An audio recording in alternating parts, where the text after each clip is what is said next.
Hello to everyone. आशा करता हूं कि आप लोग अच्छे होंगे और गर्मियों की छुट्टियों का आनंद ले रहे होंगे। आज ये जो वीडियो है ये class 10 geography chapter number 2 forest and wild life resource से रिलेटेड है। आज हम पूरा इस चैप्टर को कवर करेंगे और ये जानने का प्रयास करेंगे कि आखिर इस चैप्टर का इंपॉर्टेंस क्या है एंड इसका जो बोर्ड एग्जामिनेशन में क्लास 10 के बोर्ड एग्जामिनेशन में जो इसका वेटेज है वो 3 मार्क्स का है। तो आइए जल्दी से इस वीडियो को और चैप्टर को हम स्टार्ट करते हैं। आप देखेंगे यहां पर लिखा है the interconnected canopy. The interconnected canopy. Canopy का मतलब क्या होता है? कैनोपे का मतलब क्या होता है? कैनोपे का मतलब होता है एक जाल, एक ब्लैंकेट, जिसको अगर शाब्दिक अर्थ में देखा जाए तो समियाना। समियाना मतलब घेरा। ओके, घेरा। तो कैनोपाई का मतलब हमको यहां पे समझ में आता है घेरा। कैनोपाई का जो मतलब है हमको यह समझ में आएगा घेरा। क्या होता है? घेरा। एक ब्लैंकेट की तरह, एक ब्लैंकेट की तरह, एक चादर की तरह। यहां पे आप देखेंगे एक वर्ड दिया हुआ है इंटरकनेक्टेड। इंटरकनेक्टेड का मतलब आपस में जुड़ा हुआ। जब आप देखते हैं किसी जाली को, किसी ब्लैंकेट को, किसी चद्दर को, तो आप देखेंगे छोटे छोटे जो धागे हैं, जो छोटे छोटे थ्रेड्स हैं, वो आपस में जुड़कर एक ब्लैंकेट या छोटे छोटे धागे मिलकर आपस में एक जाल का निर्माण करते हैं। उसी प्रकार हमारा जो चैप्टर है forest and wild life resource, उसमें देखेंगे कि जो फॉरेस्ट में जो ट्रीज हैं, जो पेड़ हैं, जो डेंस पेड़ हैं, इंटरकनेक्टेड कैनोपी का मतलब डेंस फॉरेस्ट, वो फॉरेस्ट जहां पे अत्यधिक पेड़ हैं और वो आपस में जब मेच्योर हो जाते हैं तो आपस में by the branches, by the lips क्या होते हैं, वो जुड़ने लगते हैं। आपने ये अपने बगीचे में भी देखा होगा, जहां पे पेड़ आपस में जुड़ के एक जालीनुमा, एक चादरनुमा क्या करते, पूरा कवर कर लेते उस पूरे एरिया को, उस पूरे बगीचे को।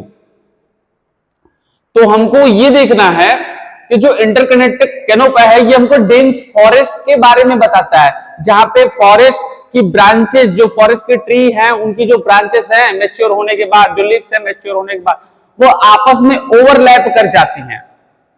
ठीक ना? तो इंटरकनेक्टेड कैनोपी का मतलब होता है ओवरलैपिंग ऑफ द मैच्योर। क्या लिखेंगे? इंटरकनेक्टेड कैनोपी का मतलब होता है overlapping of mature trees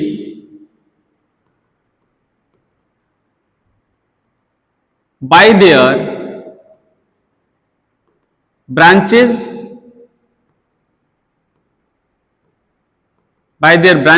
and leaves। ठीक ना? एंड लिप्स के माध्यम से क्या होते हैं, वो आपस में इंटरकनेक्ट हो जाते हैं, आपस में जुड़ के एक जालीनुमा, एक ब्लैंकेट, एक चादरनुमा आकृति ले लेते हैं। ठीक ना? और ये हमको मोस्टली जो देखने को मिलेगा वो मिलेगा डेंस फॉरेस्ट में।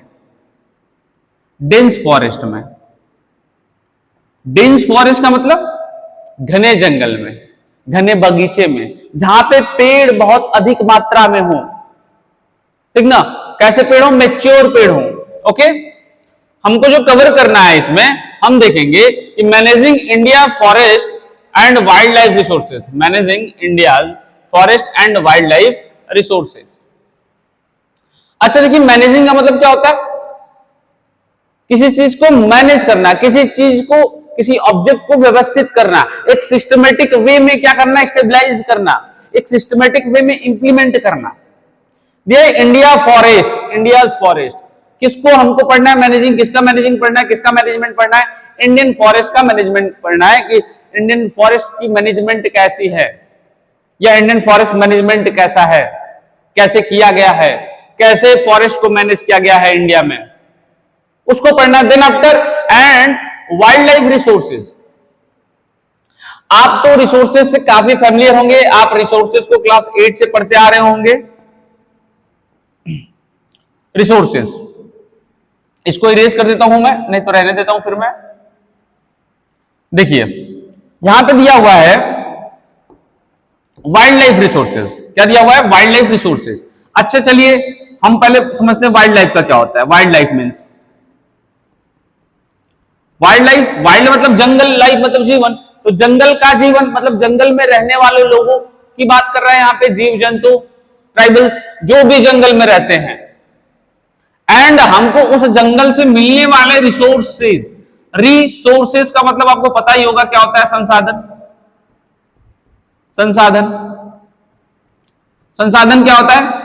मैंने आपको बताया था जब भी मैंने क्लास लिया था, तो मैंने बताया था संसाधन का मतलब अच्छे साधन, संसाधन, संसाधन। इसका मतलब होता है गुड रिसोर्सेज, इसका मतलब होता है गुड रिसोर्सेज, अच्छे रिसोर्सेज।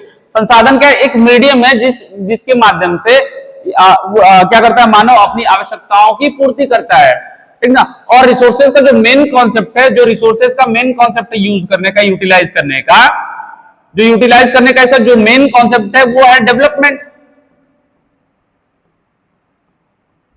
अब क्वेश्चन ये उठता है क्या रिसोर्सेज का यूज करेंगे तो सिर्फ डेवलपमेंट ही होगा? ये तो आपके यूज करने पे डिपेंड कर रहा है, आप कैसे यूटिलाइज करें उस पर डिपेंड करेगा ये कि डेवलपमेंट होगा या नहीं होगा। लेकिन दूसरे साइड आप देखिएगा कि आपने रिसोर्सेज को यूटिलाइज किया है, तो क्या उस रिसोर्सेज का कोई अल्टरनेट ऑप्शन आपने क्रिएट किया है या नहीं किया है? अब सर अल्टरनेट ऑप्शन क्यों क्रिएट करें?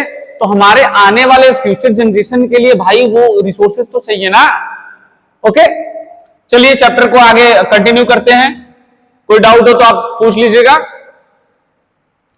देखिए पहला हमारी जो फर्स्ट टॉपिक है हमारी, हमने अप्रोक्सीमेटली जो हमने द इंटरकनेक्टेड कैनोपी का जो हमने पॉइंट पढ़ा है, वहीं से हमको सारी चीजें क्लियर हो गई कि हमको इसमें पढ़ना है इंडियन फॉरेस्ट मैनेजमेंट के बारे में, कि कैसे इंडियन फॉरेस्ट को मैनेज किया गया है। एंड देन आफ्टर हमको पढ़ना है कि वाइल्ड लाइफ रिसोर्सेज क्या होते हैं and what are the elements of the wild life resources. Okay, it is clear. आगे बढ़ते बाबू, देखिएगा बाबू क्या दिया हुआ है इसमें। जो फर्स्ट टॉपिक है वो क्या दिया हुआ है आप देखिएगा। इसमें दिया हुआ है कि the ecosystem is a base line support of system. जो इकोसिस्टम है वो बेस लाइन है हमारे सपोर्ट सिस्टम की, हमारे जीवन की। इकोसिस्टम पारिस्थितिक तंत्र। आइए इसमें देखते हैं पारिस्थितिक तंत्र में हम। India is one of the world richest country in the term of the biological diversity. चलिए भैया हमको एक पॉइंट ये पता चलता है कि बायोलॉजिकल डाइवर्सिटी में हम क्या है? बहुत धनी हैं। हम भी जो वर्ल्ड की कंट्रीज हैं उसमें भी आ जाते हैं। ये तो बात हमको यहां से पता चलती है। आगे बढ़ते हैं। This vast array of flora and the fauna form a complex web where human beings are merely a single component. बोला है कि फ्लोरा क्या होता है और फौना क्या होता है। आइए थोड़ा सा देख लेते हैं फ्लोरा एंड फौना। फ्लोरा क्या होता है? FLORA। What is flora? Flora refer to the plants.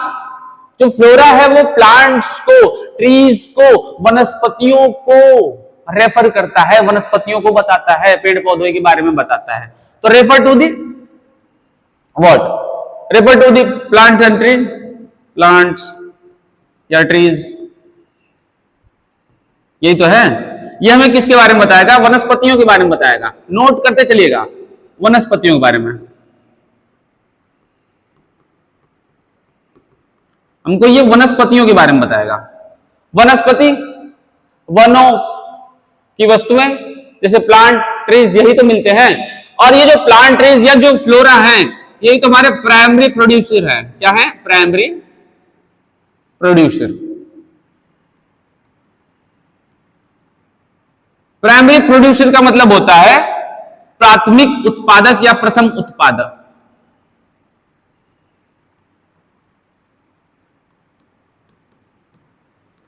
यही तो भाई हमको देते हैं प्राइमरी गुड्स। लकड़ियां मिल जाती है, एयर, ये ऑक्सीजन, कार्बन डाइऑक्साइड जो भी है। उसके बाद बहुत से ऐसे ऑब्जेक्ट्स हैं, फ्रूट्स मिल जाते हैं, और इसके बाद औषधियों के रूप में भी हमको मिलते हैं। तो देर आर, इनको हम क्या करते हैं? विभिन्न तरीकों से यूज करते हैं एज अ प्राइमरी ऑब्जेक्ट बनाकर। तो ये प्राइमरी प्रोड्यूसर भी हुए। तो कोई पूछेगा प्राइमरी प्रोड्यूसर फ्लोरा को क्या बोलते हैं? तो प्राइमरी प्रोड्यूसर भी बोलते हैं, क्योंकि ये हमें प्राइमरी प्रोडक्ट देते हैं, प्राथमिक प्रोडक्ट देते हैं, फंडामेंटल प्रोडक्ट देते हैं, बेस प्रोडक्ट देते हैं। एंड फाउना, फाउना क्या है? Fauna FAUNA, fauna. फाउना क्या बताता है भैया? फाउना क्या बताता है? फाउना किसको रेफर करता है? हमने देखा जो फ्लोरा रेफर कर रहा है, हमने देखा जो फ्लोरा रेफर कर रहा है वो हमारी प्लांट को कर रहा है। अब फाउना किसको रेफर कर रहा है बताइए?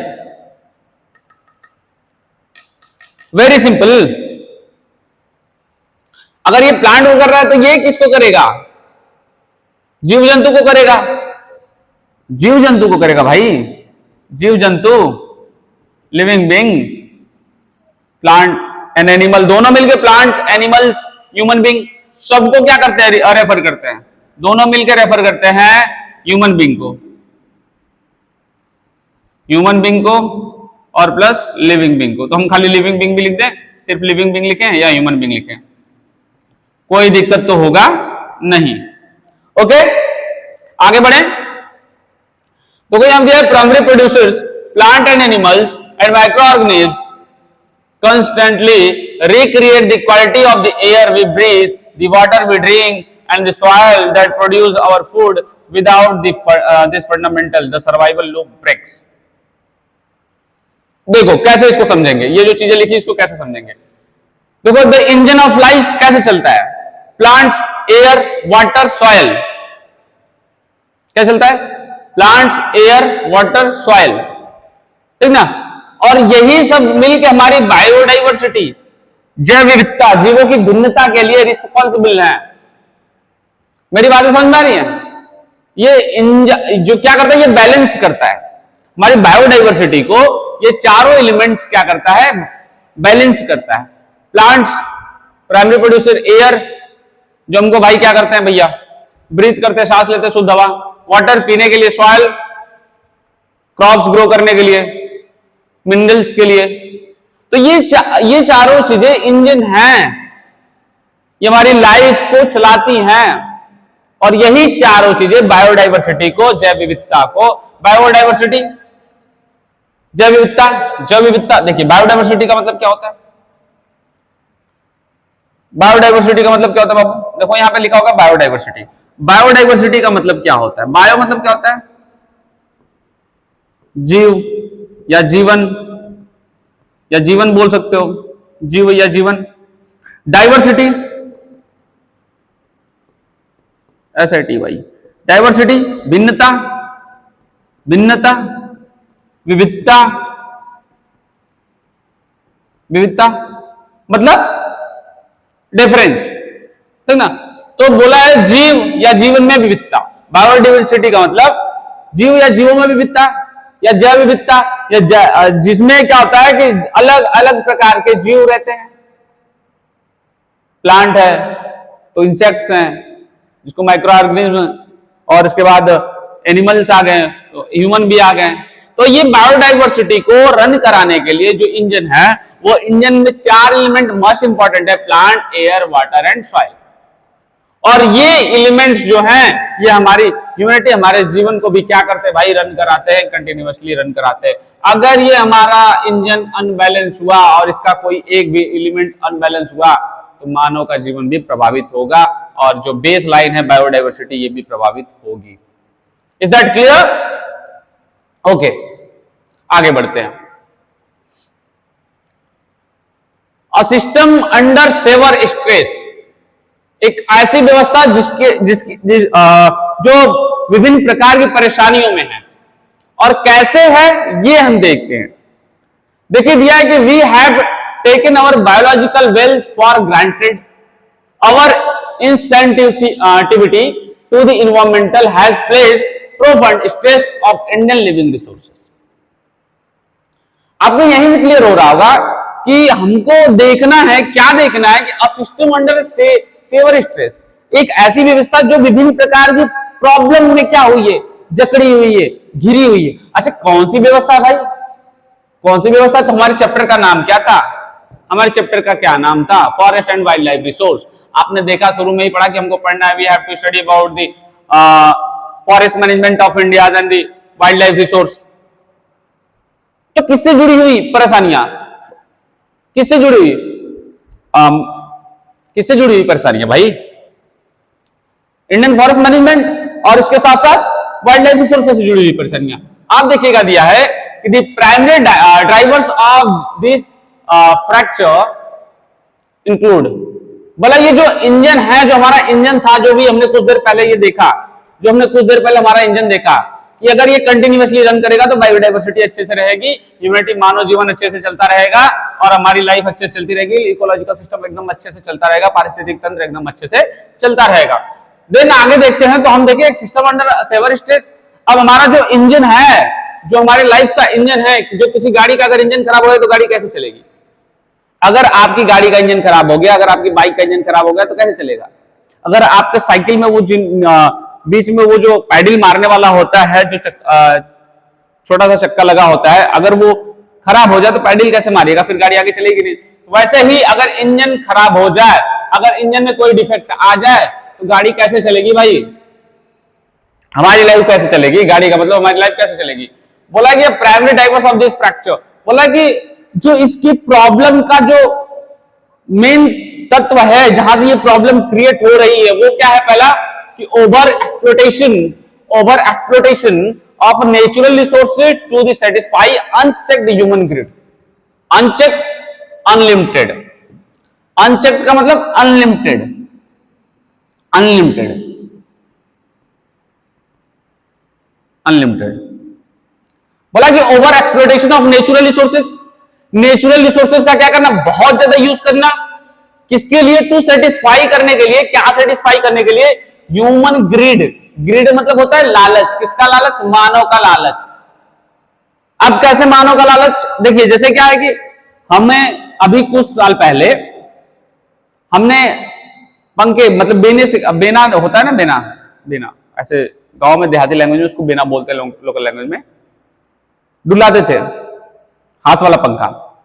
उसके बाद धीमे धीमे हमने स्विच किया टेबल फैन पे, फिर हमने आया भाई जो दीवार पे लगता है फैन, वो वॉल फैन, स्विच किया भाई कूलर, फिर स्विच किया हमने एसी। तो धीमे धीमे हम क्या कर रहे हैं कि आगे बढ़ते जा रहे हैं और हमारे लालच का और आगे बढ़ते जा रहा है। हमने रिसोर्सेज को अलग अलग तरीके से यूज करना चालू कर दिया। अच्छी बात है कि हमने रिसोर्सेज को अलग अलग तरीके से यूज किया, लेकिन आप सेटिस्फाई नहीं हो रहे हो।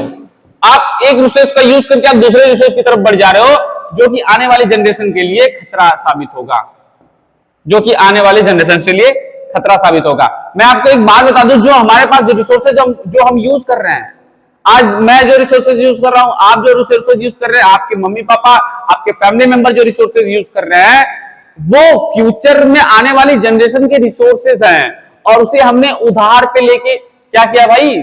यूज किया। तो जो चीजें आप उधार पे लेते हो उसका इंटरेस्ट सहित क्या करना पड़ता है भैया? इंस्टॉलमेंट में इंटरेस्ट सहित पे करना पड़ता है। तो अगर हमको पे करना है तो हमको उनके लिए क्या करना है कि अच्छे, अगर उनके संसाधन का यूज कर रहे हैं तो उनके लिए अच्छे संसाधन क्रिएट करें और इसके साथ साथ संसाधन का, रिसोर्सेज का ऑप्शन क्रिएट करें। तो पहला प्रॉब्लम हमको ये दिखा भाई कि the primary drivers of the fracture, ये जो प्रॉब्लम है, जो इंजन बेकार हो रहा है, जो ह्यूमन लाइफ जो अनबैलेंस हो रही है, क्यों हो रही है?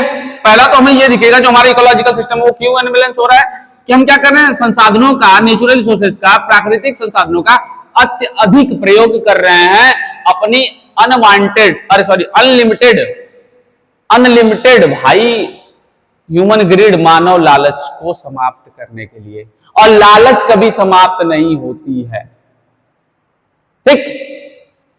The second point is habitat destruction of for commercial and residential expansion.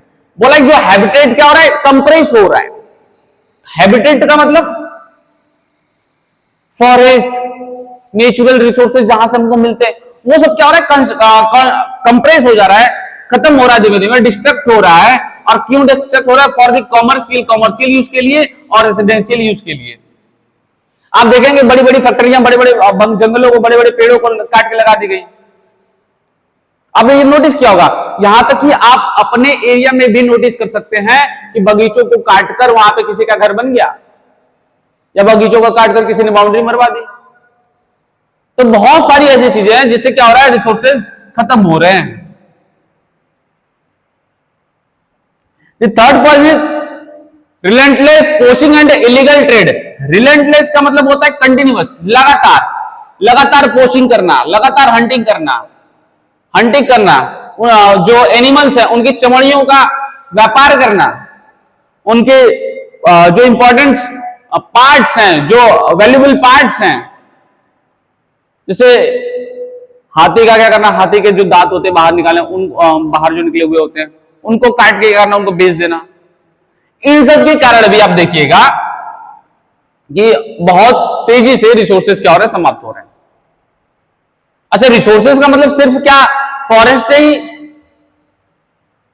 Resources का मतलब वो सारी चीजें जो मानव की आवश्यकताओं की पूर्ति करती हैं और मानव के विकास के लिए एक अपना महत्वपूर्ण योगदान देती है। They are too much responsible for the development of the human being.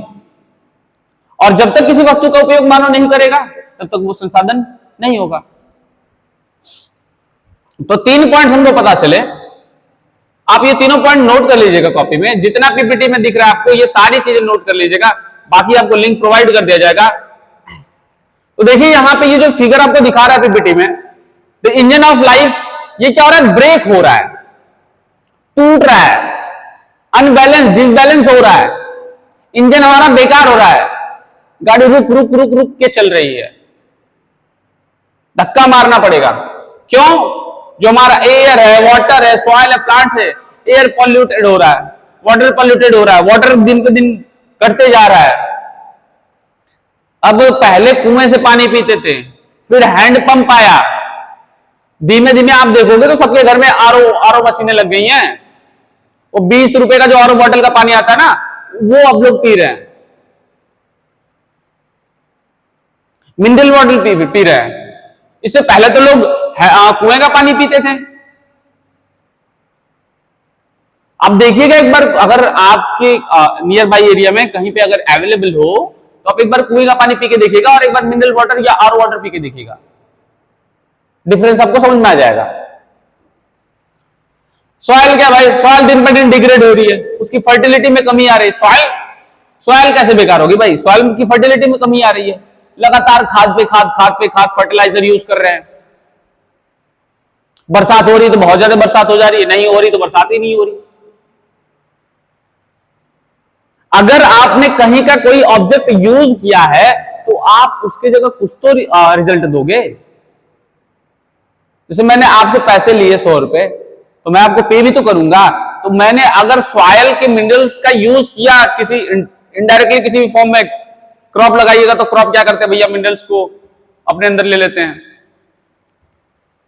तो आप क्या करते हैं, उसके लिए आप देखेंगे गांव में जो लोकल एरिया है, ठीक ना, रूरल एरियाज में आप देखिएगा कि वहां पे लोग खेतों में खाद डालते हैं, गोबर की खाद।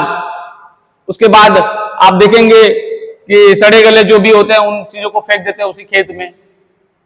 तो बहुत सी ऐसी सारी चीजें हैं, ढैचा बो देते हैं लोग खेत में, जो गांव में रहते हैं वो जानते होंगे।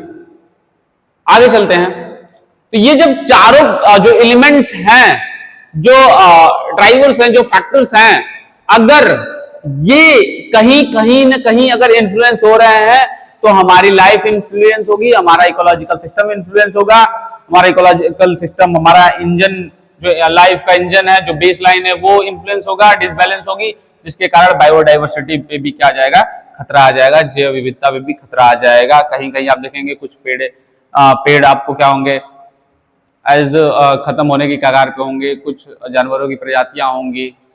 अभी फिलहाल देखिए कि हीट वेव चल रहा है हमारे अर्थ के लेयर के ऊपर, आप देखिएगा तो एटमॉस्फेयर में एक ब्लैंकेट बन चुका है, जिससे हीट तो अंदर आ रही है लेकिन बाहर जा ही नहीं पा रही। ये सब कैसे हो रहा है, क्यों हो रहा है? तो यही सब रीजंस हैं। एयर पॉल्यूटेड हो गई है, एयर में खुद भाई, एयर खुद चल रही तो गर्म चल रही है। वाटर की छोड़ दीजिए बात, प्लांट से आपको देखेंगे प्लांट कट रहे हैं, रोडों पे कट रहे हैं, गवर्नमेंट भी ऑर्डर पास कर दे रही है प्लांट काट दो, कहीं ना कहीं के भाई फॉर द इंफ्रास्ट्रक्चर डेवलपमेंट के लिए। तो अगर हम काट रहे हैं तो लगाना किसकी जिम्मेदारी है? अगर हम काट रहे हैं तो लगाना किसकी जिम्मेदारी है? आगे चलते हैं, वो इज रिस्पॉन्सिबल फॉर दैट।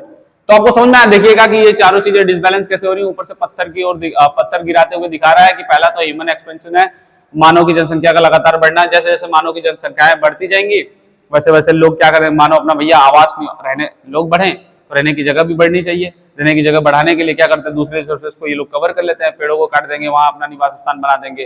जो जगह खाली थे वहां निवास स्थान बना देंगे, जो खेत खाली था वहां पे बना दिया, उस खेत में खेती करते थे, अब खेती नहीं होगी, तो रिसोर्सेज खत्म होते जा रहे हैं धीमे धीमे, एक कंप्रेस हो रहे हैं, मार्जिनलाइज हो रहे हैं। एक ग्रिड है, लालच है, इसका सबसे बड़ा कारण तो यही है, ग्रिड है। तो second most responsible factor are the human expansion, जिसमें पॉपुलेशन बहुत ज्यादा बढ़ रही है। तो जितने लोग उतनी उनकी आवश्यकता है, उतने प्रकार की आवश्यकता है। कोई साइकिल से चलेगा, कोई 2 चक्का से चलेगा, कोई 4 व्हीलर से चलेगा, किसी को एरोप्लेन चाहिए तो किसी को ट्रेन चाहिए, किसी को फाइटर जेट चाहिए, सबका अलग अलग वांट है। आगे चलते हैं, देखिएगा इरेक्टिंग द लेजिस्लेटिव शिल्ड। अब क्या होता है कि पॉलिसीज, हम बोल सकते हैं रेगुलेशंस या रूल एंड रेगुलेशन एक्ट क्या कर जाए, इरेक्ट किए जाते हैं, इंप्लीमेंट किए जाते हैं फॉर द प्रोटेक्शन। किस प्रोटेक्शन के लिए? Indian wild life protection act 1972। आपका यहां से क्वेश्चन बनता है कि Indian wild life protection act कब लागू हुआ? When it was implemented to 1972. Okay? क्या था? What is the means of Indian Wildlife Act 1972? तो आप बता देंगे, क्या बता देंगे? देखिए, recognizing the rapid decline in the wildlife, the government enacted the Indian Wildlife Protection Act। जब गवर्नमेंट को ऐसा लगा कि भैया बहुत तेजी से डिक्लाइन हो रहा है, घट रहा है, क्या घट रहा है? वाइल्ड लाइफ घट रही है बहुत तेजी से। जब वाइल्ड लाइफ क्या हो रही है, बहुत तेजी से घट रही है, ठीक ना? तो गवर्नमेंट ने क्या किया भैया कि एक लॉ इनेक्ट कर दिया, इंप्लीमेंट कर दिया, जिसको हम लोग बोलते थे वाइल्ड लाइफ प्रोटेक्शन एक्ट। और ये कब लागू हुआ? 1972। It is implemented, it was implemented in 1972। Was designed with the 3 structural thrust to protect the remaining population of the endangered species, जो समाप्त होने वाले स्पीसीज है, ठीक ना? इंडेंजर स्पीसीज जो हैं, इंडेंजर्ड स्पीसीज जो हैं, उनको बचाने के लिए वाइल्ड लाइफ प्रोटेक्शन एक्ट 1972 लागू किया गया। तो क्यों लागू किया गया? पहला 1972 में लागू किया गया। क्यों लागू किया गया? जो इसका पर्पस था प्रोटेक्ट करना, इसका जो पर्पस था वो था प्रोटेक्ट करना। इसका पर्पस था वो था क्या? प्रोटेक्ट करना, प्रोटेक्शन, प्रोटेक्शन। किसका प्रोटेक्शन था भैया? इंडेंजर स्पीसीज का, स्पीसीज का। ये चीज आप नोट कर दीजिएगा, पूछ लेता है, ठीक ना? यहां से तो क्वेश्चन आता ही है, एमसीक्यू में आएगा, एमसीक्यू में नहीं आएगा तो फिर डिटेल में आएगा 3 मार्क्स में, तो फिर ये सारी चीजें लिखनी पड़ेगी। Indian wild life protection act 1972 में क्या हुआ? देखिए, पहला तो बैनिंग हंटिंग, इसमें पहला जो काम किया गया वो हंटिंग को क्या कर दिया? बैन कर दिया गया। इसमें जो पहला काम किया गया वो किया गया, हंटिंग को बैन कर दिया गया। हंटिंग को बैन कर दिया गया। जो पहला काम किया गया वो हंटिंग को बैन कर दिया गया, ठीक। It strict legal prohibitions on the killing of the wild animals. इसमें हंटिंग को बैन कर दिया गया, पहला काम यह हुआ। इसमें जो भी जानवर थे, जो जंगली जानवर थे, उनका जान लेना क्या कर दिया गया भैया? मना कर दिया गया कि आप जानवरों को नहीं मार सकते। ओके, आगे हैबिटेट प्रोटेक्शन, जो जानवरों का जो एरिया है जहाँ पे वो लोग रहते हैं, उस एरियाज को क्या करना? प्रोटेक्ट करना। जहाँ पे स्पीसीज रहते हैं, जहाँ पे फॉरेस्ट एनिमल रहते हैं, जहाँ पे वाइल्ड एनिमल्स रहते हैं, वाइल्ड, उस एरिया को, उस सेक्टर्स को क्या करना? प्रोटेक्ट करना। तो हैबिटेट प्रोटेक्शन, 2 पॉइंट हमको मिले, हैबिटेट प्रोटेक्शन, दूसरा मिल गया। तो थर्ड इज रेस्ट्रिक्टिंग ट्रेड। क्या? तो किस चीज के ट्रेड को रोक देना? बोला है कि criminalising the commercial trade of wildlife and animals product. बोल रहा है कि जो एनिमल प्रोडक्ट थे, जो एनिमल्स, जो वाइल्ड लाइफ एनिमल्स है, जो हमको प्रोडक्ट मिलते थे, और जो वाइल्ड लाइफ एनिमल्स हैं उनके ट्रेड को, उनके व्यापार को, उनके देह व्यापार को, उनके चमड़े के व्यापार को, एंड मतलब पोचिंग को, हंटिंग को, और उसके बाद इन सब चीजों को क्या गया, इलीगल घोषित कर दिया गया, और इन सभी चीजों को क्या कर दिया, एक हद तक क्या कर दिया गया, रोकने का प्रयास किया गया। और ये चीजें आपको किसमें देखी, 1972 वाइल्ड लाइफ एक्ट में, ठीक ना, वाइल्ड लाइफ प्रोटेक्शन एक्ट में। फिर इसके बाद ये धीमे धीमे क्या हुआ कि जो वाइल्ड लाइफ प्रोटेक्शन एक्ट था 1972 का, उसमें एक्सपेंशन हुआ और इसका एरिया क्या हुआ, थोड़ा सा बड़ा एक्सपेंड हुआ, जिसमें अब 1980 और 1986 में 100 of the butterflies, moth, Beatles and dragon flies को क्या किया गया, इस लिस्ट में शामिल कर दिया गया। ये आपका मस्ट इंपॉर्टेंट है, पूछता है एग्जामिनेशन में, एमसीक्यू में पूछता है। और 1991 में ये भी पूछता है कि 1991 में कौन कौन से, मतलब कितने स्पेसीज को ऐड किया गया वाइल्ड लाइफ प्रोटेक्शन एक्ट के तहत, ठीक ना। तो 1991 में 6 प्लांट स्पेसीज को ऐड किया गया to protect list for the first time. तो इस लिस्ट में 6 प्लांट स्पेसीज, 6 प्रकार के प्लांटों को क्या कर दिया गया, ऐड किया गया प्रोटेक्ट करने के लिए। इट इज वेरी सिंपल, आप इसका स्क्रीनशॉट ले लीजिए, फिर हम आगे बढ़ते हैं। ओके, आगे बढ़ते हैं, चलिए।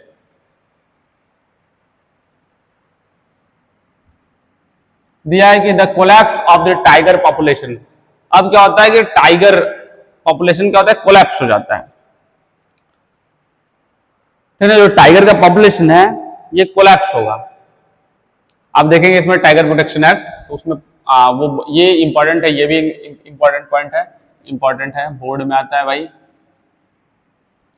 The collapse of the tiger population, बोला कि by 1973 authorities realised the tiger population had plummeted dramatically from an estimated 55,000 at the turn of the century to just 1827। बोल रहा है कि 1973 में ये रिकॉग्नाइज किया गया, ये पता चला कि जो टाइगर हैं उनकी पॉपुलेशन अचानक धड़ल्ले से बहुत तेजी से क्या हुआ, 55,000 से लेके नीचे गिर गई 1827 तक पहुंच गई। तो हमने यहाँ पे देखिए, आपको एक ग्राफ के माध्यम से दिखा रहा है कि पहले इसकी पॉपुलेशन थी 55,000, लेकिन 1973 आते आते इसकी पॉपुलेशन पहुंच गई 1827। बात आपको समझ में आ रही है? तो हम अगर ऐसे नहीं समझ में आ रही तो आप देखिए 1973 लिखेंगे। 1973 से पहले जो थी पॉपुलेशन टाइगर की वो थी 55,000। 1973 के बाद जो पॉपुलेशन हो गई वो हो गई 1827। मेरी बातें समझ में आ रही है, ठीक ना। ये आपका ईयर वाला है। ओके, बोला है कि because India and Nepal provide the habitat to third of the world surviving tiger population. बोल रहा है कि 2/3 हिस्सा तो सिर्फ नेपाल और भारत के टाइगर को मिला के थे पूरे वर्ल्ड में। 2/3 हिस्सा मतलब भारत और नेपाल को मिला के पूरे विश्व में जितने टाइगर हैं उसमें से 2/3 हिस्सा इंडिया और नेपाल को मिला के था टाइगर्स का। These nations become a primary target for the illegal hunting। इसके कारण ये जो नेशंस थे नेपाल और इंडिया, ये क्या हुए कि ये एक इलीगल सेक्टर बन गया जहां पे लोग आके क्या करते थे, हंटिंग करते थे, शिकार करते थे। जो शिकारी थे, हंटर्स थे, वो आके यहाँ शिकार करते थे, ठीक ना। जिसके कारण क्या हो गया, दिन प्रतिदिन टाइगर्स की संख्या, इसके साथ साथ अदर स्पीसीज बहुत से हैं जिनकी संख्या क्या हो गई, नीचे गिरती चली गई। बोला the drivers of the collapse. अब बोला कि इनकी पॉपुलेशन गिरने का क्या कारण था, क्यों जो टाइगर की पॉपुलेशन अचानक से 55,000 से गिरकर सीधे नीचे जो आई वो आ गई 1827। क्यों, कैसे आ गई? तो पहला है poaching of a trader. Poaching for trade, क्या करना, जो हंटिंग करना वो ट्रेड के लिए करना, जिसमें क्या किया जाता था, स्किन्स बेच दी जाती थी, बोन्स बेच दी जाती थी, ठीक है। फॉर ट्रेडिशनल मेडिसिन, दवाओं को बनाने के लिए, बहुत से और शौक पालने के लिए लोग अपने घरों में, पुरानी मूवियाँ देखिएगा तो उसमें वो तो सिर्फ एक मॉडल है पुरानी मूवियों में, लेकिन आप देखिएगा लोगों के घर के बाहर हिरण का सींग लगा रहता था, शेर का ये पूरा सर लगा हुआ रहता था। तो बहुत सी ऐसी सारी चीजें, ठीक ना। Shrinking unnatural habitat due to the human encroachment. अब मानव हस्तक्षेप के कारण क्या हो भैया, जब मानव इसको हस्तक्षेप करने लगा इनके हैबिटेट्स में, तो इनका जो एरिया था, जो नेचुरल हैबिटेट था, वो भी क्या होने लगा, धीमे धीमे सिकुड़ने लगा, जिसके कारण ये कुछ ही एरिया में सिमट के रह गए। अब आपको इतना सा एरिया दे दिया जाए, बोला जाए कि भैया एक छोटा सा कमरा में 50 लोग को रहना है, आधे लोग तो वैसे ही क्या हो जाएंगे भाई, भगवान के यहाँ चले जाएंगे। तो third is depletion of the tiger prey base species. Deplete हो जाना, डिपेल्ट मतलब क्या होता है, खत्म हो जाना। जो टाइगर प्रे बेस स्पीसीज थे वो क्या होने, उनकी भी संख्या क्या होने, धीमे धीमे समाप्त होने लगी। आगे बढ़ते हैं बाबू, इसका स्क्रीनशॉट ले लीजिएगा, ये इंपॉर्टेंट है, बोर्ड में आता है और पूछता है कि कब लागू किया गया, क्यों लागू किया गया, क्या हुआ क्या नहीं हुआ, ठीक ना। देखिए प्रोजेक्ट टाइगर इंटरवेंशन, ठीक ना, प्रोजेक्ट टाइगर इंटरवेंशन या प्रोजेक्ट टाइगर, ये भी इंपॉर्टेंट है, ये भी बोर्ड में पूछता है। ये सब लॉन्ग वाले क्वेश्चन है, 2 3 2 3 2 3 ये 2 3 1 में आते हैं, बस 5 में नहीं जाते, ना 5 मार्क्स में नहीं जाएंगे, ना 4 मार्क्स में नहीं जाएंगे। ये भी आपका इंपॉर्टेंट है। देखिए इसमें क्या बोल रहा है,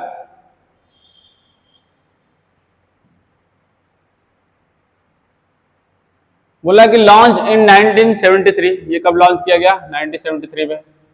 project tiger remain one of the most well publicised wild life campaign in the world. बहुत ही फेमस कैंपेन हुआ ये, ठीक ना, जिसमें ये बताया गया the initiative focus on the intensive habitat protections leading to the creation of heavy monitored reserve across the country. बोला जो इनिशिएटिव था, ये जो इंटरवेंशन चला, ये जो प्रोग्राम चला, जो प्रोजेक्ट टाइगर का जो प्रोग्राम चला 1973 में, ये बहुत फेमस था पूरे वर्ल्ड में। और इसका जो मेन फोकस था, वो क्या फोकस था कि प्रोटेक्शन करना था, किसका, हैबिटेट का प्रोटेक्शन करना था। किसके हैबिटेट का प्रोटेक्शन करना था, स्पीसीज के हैबिटेट का प्रोटेक्शन करना था। और कौन सी स्पीसीज, टाइगर की बात कर रहा हूँ, leading to the creation of the heavily monitored reserve across the country.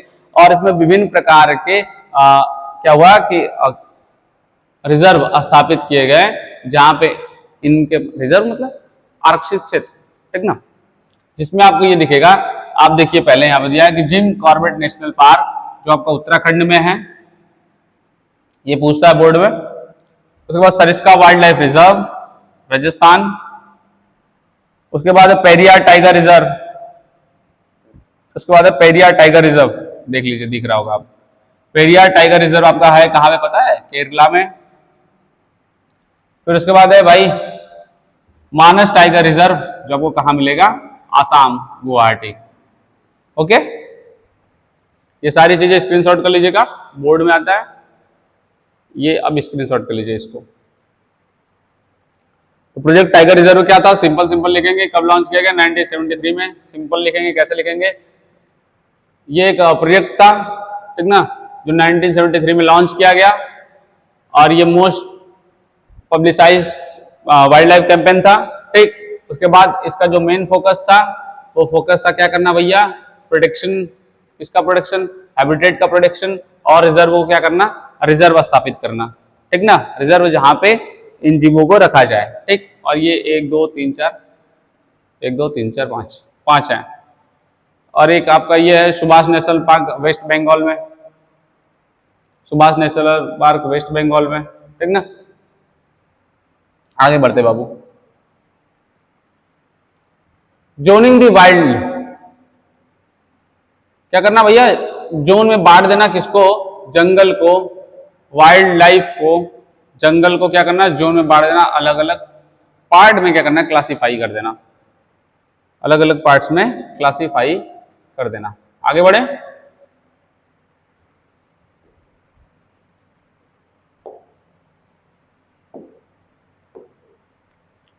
Zone को क्या कर देना भैया, अलग अलग पार्ट में क्लासिफाई कर देना। Zoning the world forest classification और वाइल्ड फॉरेस्ट क्लासिफिकेशन, जो जंगल है उसको अलग अलग पार्ट्स में क्या करना, क्लासिफाई कर देना। यही आता है हमारा, यहीं से देखेंगे हम लोग, ज्वाइंट फॉरेस्ट मैनेजमेंट या फॉरेस्ट मैनेजमेंट इन इंडिया। ये वाले जो टॉपिक है, ये है फॉरेस्ट मैनेजमेंट इन इंडिया, ठीक ना, फॉरेस्ट मैनेजमेंट इन इंडिया। आप इसमें देखिएगा जो दिया हुआ है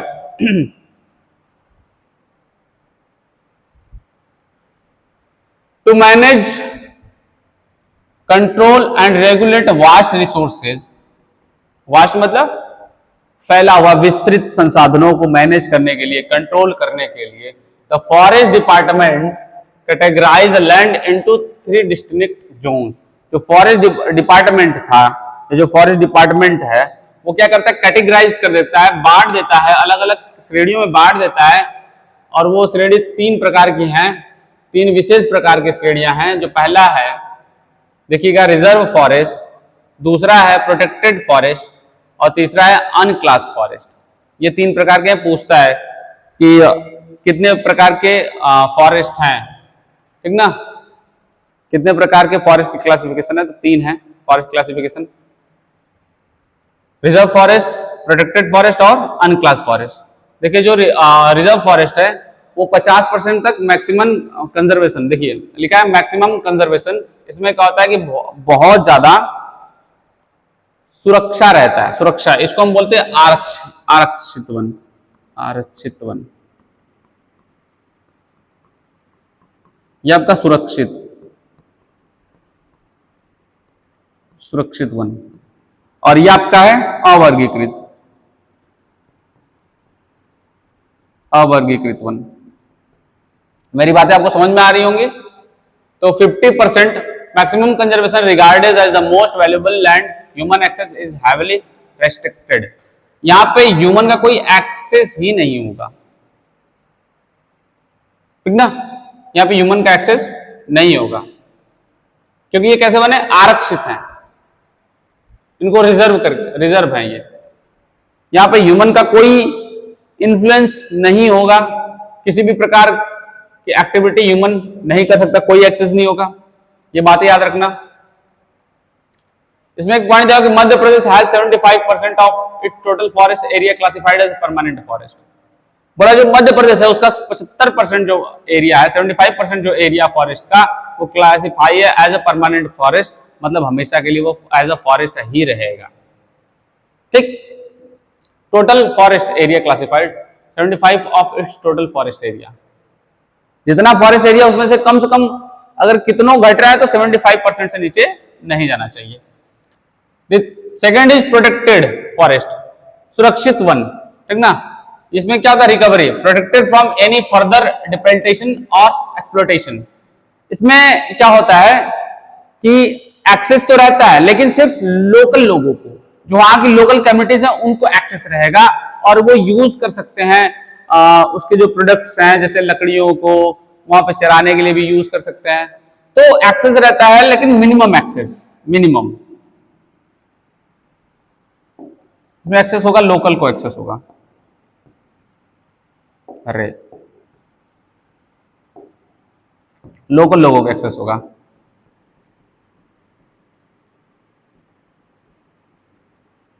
लोकल का। इसमें सिर्फ गवर्नमेंट होती है भैया, इसमें सिर्फ गवर्नमेंट होती है, ठीक ना। लोकल लोगों का एक्सेस होता है, मैंने यहां पे लिखा लोकल, आप समझ जाइएगा।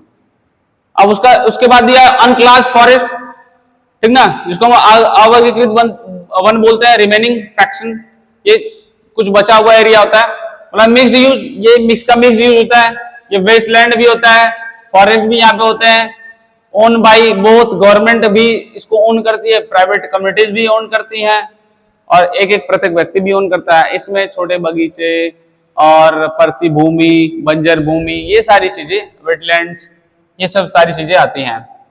तो ये सारी चीजें समझ में आई। 3 प्रकार के फॉरेस्ट हैं, जिनको 3 प्रकार को फॉरेस्ट को 3 टाइप्स में क्लासिफाई किया गया, reserve forest, protected forest, unclass forest. Reserve forest में भैया कोई एक्सेस नहीं है, किसी का भी एक्सेस नहीं है, तो गवर्नमेंट को छोड़कर प्रोटेक्टेड फॉरेस्ट में देखेंगे तो एक्सेस है लोकल का प्लस गवर्नमेंट का, और अनक्लास फॉरेस्ट में सबका एक्सेस है, सबका एक्सेस है, ठीक ना। आगे बढ़ते बाबू, स्क्रीनशॉट ले लीजिए इसका, आगे बढ़ते हैं, चलिए। They are the grassroots defense. The grassroots defense. Conservation is not just a government mandate. बोला क्या सिर्फ कंजर्वेशन गवर्नमेंट ही करेगी? Local communities have historically lived in the harmony with these environments and are actively stepping up to defend their habitat. बोला जो local communities हैं वो क्या भैया बहुत सालों से, बहुत पहले समय से एकदम आंतरिक रूप से, आंशिक रूप से रहते आ रहे हैं और जुड़े हुए हैं फॉरेस्ट से, इन्वायरमेंट से, प्रकृति से, ठीक है, प्रकृति से, यानी stepping up to defend their habitat, और वो खुद सक्षम है कि वो डिफेंड कर सकते हैं अपने हैबिटेट को, जहां पे वो रहते हैं, जिस फॉरेस्ट में रहते हैं, जिस एरिया में रहते हैं, या कहीं पे भी रहते हो, वहां के लोकल लोग भैया उसको तो प्रोटेक्ट करेंगे ही, वो कोई भी हो, हम आप कोई भी हो। बोला कि weaponising the law in Sariska, weaponising का मतलब उग्र हो जाना, विद्रोह करना, लड़ाई करना, झगड़ा कर लेना, सशस्त्रीकरण, हथियार उठा लेना, ठीक ना, weaponising the law in Sariska. बोला कि कैसा लॉ है भैया, देखिए, in the Sariska tiger reserve जो राजस्थान में है, villagers actively fought against the mining, जो विलेजर्स थे, जो वहां के लोकल्स थे, जो लोकल कम्युनिटी थी भैया, वो क्या करती है कि भैया लड़ जाती है, किसके विरुद्ध, माइनिंग के विरुद्ध, अपने ही लड़ जाती है, गवर्नमेंट का वेट नहीं करती, वो खुद लड़ जाती है। Operation by citing the wild life protection act proving that the local community can leverage top down laws for the bottom up to protection. बोल रहा है कि अगर कोई ऐसी प्रॉब्लम आ जाती है तो वाइल्ड लाइफ प्रोटेक्शन एक्ट के तहत जो लोकल कम्युनिटीज हैं वो क्या कर सकती हैं कि अपना खुद का लॉ बना के खुद से उस एरिया को प्रोटेक्ट कर सकती हैं। और ऐसा भैया कहाँ किया, लोग सरिस्का वाले लोगों ने किया, जो राजस्थान के सरिस्का वाले लोगों ने, उन्होंने क्या किया भैया, माइनिंग के खिलाफ उन्होंने क्या किया, हथियार उठा लिया और खुद से वो रूल एंड रेगुलेशन बनाए और खुद एक्सेस वैक्सेस सबका रोक दिया, बाहरी एक्सेस रोक दिया। आगे चलते हैं, declaring sovereignty in Alwar. Alwar का देखिएगा, inhabitants of 5 village in the Alwar district of Rajasthan declared 1200 hectare. बोल रहा है कि 5 विलेज, ठीक ना, अलवार के 5 विलेज जो राजस्थान में है डिक्लेयर करते हैं 1200 हेक्टेयर को, कितने हेक्टेयर को, 1200 हेक्टेयर, कितने विलेज, 5 विलेज, कहां पे, अलवार पे, ठीक ना, कहां का Alwar, Rajasthan. The forest as Bhairavdev Dakav sanctuary, किसके नाम से, भैरवदेव डाकव सेंचुरी के नाम से इसको क्या करते हैं भैया, अलग कर देते हैं। They stabilise their own local rules, और वहां पे अपना वो खुद का ओन लोकल रूल लागू करते हैं। And regulations completely banning hunting, भैया जो रेगुलेशन था उसमें क्या था, कंप्लीटली वो क्या करते भैया, बैन था hunting. And aggressively protecting the wild life against the outsider environment, और बोल रहा है कि वो गुस्से में, मतलब एकदम एग्रेसिव होके, मतलब कोई बात नहीं सुनते थे, अगर कोई आउटसाइडर इंपैक्ट होता था वो क्या करते थे, तुरंत विद्रोह प्रदर्शन कर देते थे, तुरंत वेपनाइज कर देते थे, सशस्त्रीकरण कर लेते, तुरंत मतलब लड़ाई झगड़े के लिए भी तैयार रहते थे। तो 2 चीजें आपको समझ में आई, weaponising law in Sariska and declaring sovereignty in Alwar. आगे चलते हैं, movements of the resistance and renewable. बोला movement of resistance and renewable, resistance विद्रोह एंड रिन्यूएबल नवीकरण।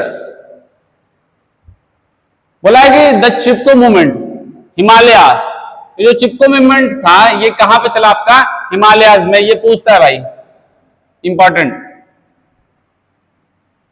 हिमालय में चिपको मूवमेंट चला, हिमालय में।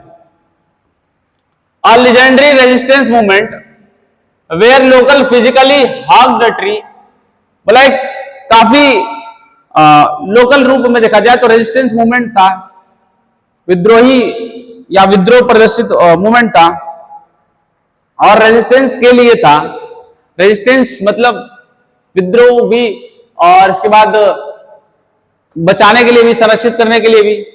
एक ऐसा मूवमेंट वेयर लोकल, जहां पे लोकल ने क्या किया, फिजिकली, भौतिक रूप से पेड़ को ऐसे पकड़ के चिपक जाते थे, समझो ये पेड़ है और मैं इसको पकड़ा और चिपक गया, गले लगा लिया, ठीक ना।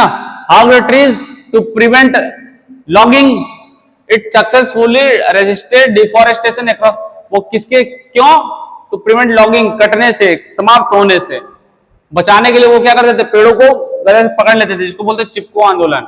It successfully resisted deforestation across several areas, इसने क्या किया, बचा दिया, डिफॉरेस्टेशन को कम कर दिया, कहा, विभिन्न प्रकार के क्षेत्रों में या विभिन्न क्षेत्रों में, डिफॉरेस्टेशन मतलब पेड़ों की कटाई। And fundamentally shifted the culture toward the community afforestation, और इसके साथ साथ डिफॉरेस्टेशन को रोककर ये किसकी तरफ बढ़ गए, एफॉरेस्टेशन की तरफ।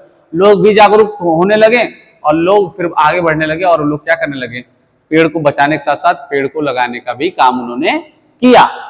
ये आपका पूछता है भाई, इंपॉर्टेंट है। बीज बचाओ आंदोलन भी पूछता है, ये भी इंपॉर्टेंट है। देखो भैया, बीज बचाओ आंदोलन नवदाने बोलते हैं, ये तिहरी में हुआ, ठीक ना।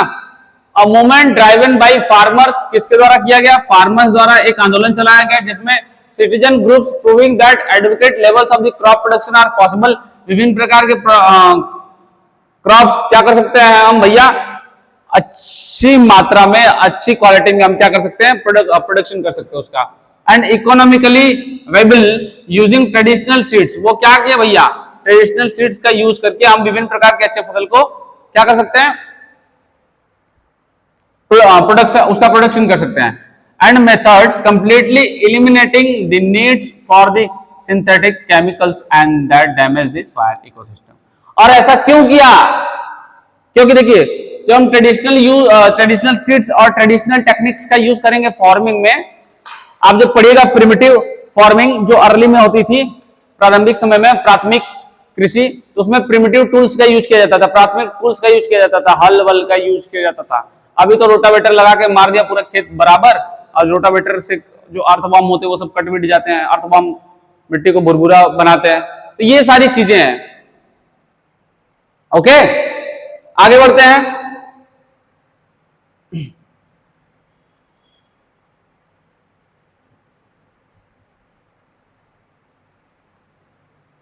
बोला है कि scared groups and nature worship. Nature worship is an age-old tribal belief based on the premises that the creations of the nature have to be protected. These beliefs have been preserved. Scared groups वही वो groups scared जो समाप्त होने वाले हैं, ठीक ना, समाप्त होने वाले virgin patches of the forest left entirely untouched by local communities. बोल रहा है कि nature worship is an age old tribal, बोला है कि शुरू से ही लोग क्या करते थे, प्रारंभिक लोग, पुराने लोग प्रकृति की पूजा करते थे, जिसके कारण वो जिस प्रकृति की पूजा करते थे, जिसके कारण प्रकृति में होने वाले पेड़ पौधे या जो भी इन चीजों की वो पूजा करते थे। मोस्टली तो वो पेड़ों पौधे की ही करते थे, तो उन चीजों को लोग क्या करते थे, अनटच करते थे, छूते नहीं थे। अभी भी आप देखिएगा, आज की मान्यता है, आज के समय मान्यता है, जिस पेड़ की पूजा होती है उसको लोग क्या, उसके टहनियों को नहीं छूते, उसके पेड़ मतलब उसको थोड़ा भी नुकसान नहीं पहुंचाना चाहते हैं, जिसके कारण वो पेड़ वर्जिन ही रहते हैं। Patches of forest left entirely untouched by the local communities, मतलब उस पेड़ों को नुकसान नहीं पहुंचाया जाता, इससे हमारा इकोसिस्टम अच्छे से बना रहता है। ये सारी चीजें आप देख लीजिएगा, पीपीटी देख लीजिए, छोटा नागपुर, पठार, मुंडा, संताल, वर्शिप द महुआ, इसमें ये बताया गया है कि कहाँ पे कौन कौन से लोग किस चीज की पूजा करते थे, ठीक ना। ये सारी चीजें आप एक बार पीपीटी में देख लीजिएगा, स्क्रीनशॉट कर लीजिए।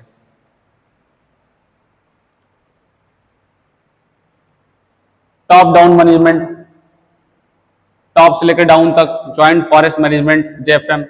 टॉप मतलब गवर्नमेंट से लेके bottom of culture local communities तक। The synthesis joint forest management देखिए क्या है,